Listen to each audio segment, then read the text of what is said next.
right, a couple of just small things that I'm noticing. All right, first off, the build's been good, and it's improved since we've talked about the ways that we want to attract pressure, play away from pressure, things like that.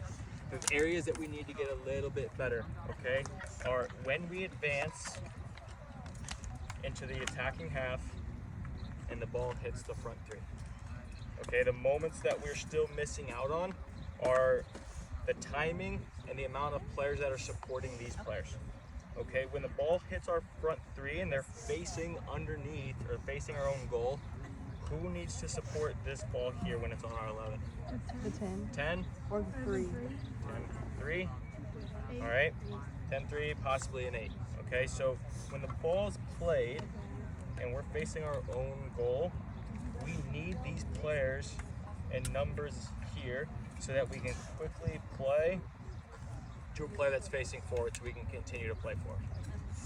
All right, right now, if the ball is being played in from, let's say, a center back or an 8 into this front player, a lot of times they are left battling in a 50-50 challenge and having to turn out or try to hit a blindside pass to this player, and it's getting intercepted.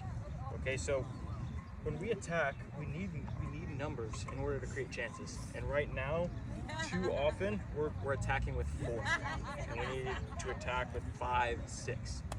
Okay, players, ball side players. This player here should almost always be in an advanced role to support. That way we can slide players in.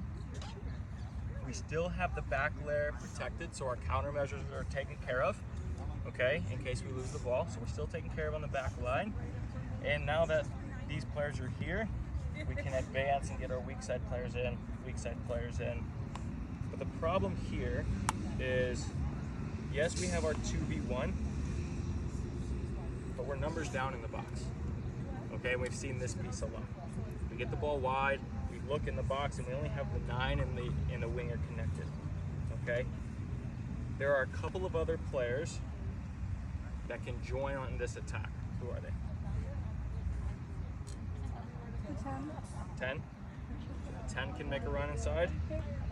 We can even commit another player higher up the field if we need to. All right, so we still have the layer of protection.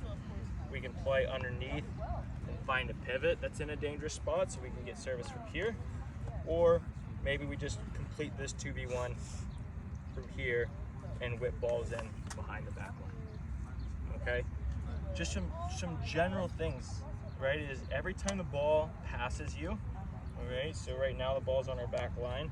Every time the ball passes you, so the ball goes into our 10, and it passed up the 6 and the 8, right? Every time the ball surpasses you, you have to be looking to get the next ball and support underneath. So we're playing, now maybe our weak side 6 connects, and we can use you advance up the field. All right, last thing that I've noticed that we want to change, and then we're going to touch on set pieces very, very briefly. All right, the times that we're breaking through, whether it's from a center back stepping in or from a 6 getting the ball at the halfway line, and they start dropping, is we start bringing some players in, and because we want to play forward early, we are missing the opportunity to turn and find a channel that is better for us. All right, so yes, we want to look forward, we want to play forward as early as we possibly can, right? But the key word again is available. Highest available player, earliest available time, right? In these situations where we're maybe crowded, right? We'll pivot it to our weak side, let them take space, let this game open up, and now all of a sudden, maybe a player steps and we can find a gap through. All right. Last thing I'll touch on is just set pieces. Okay, so you can say we're on a corner and we're committing numbers in. Okay. We always want to make sure that we are plus,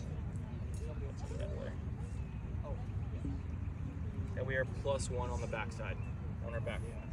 Okay, so if they start bringing these players here and they leave 1, we can afford for maybe the 2